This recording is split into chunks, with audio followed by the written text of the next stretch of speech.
Welcome to AppyPie Connect, a no-code platform that integrates the apps you use and automates your workflows.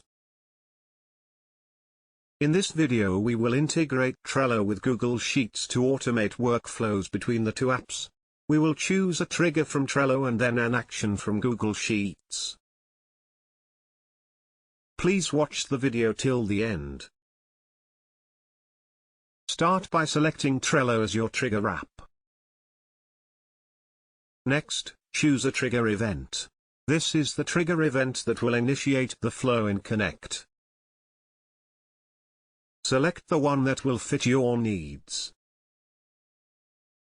Now select Google Sheets as your action app. Next, choose an action event. This is the event that will initiate the flow in Connect.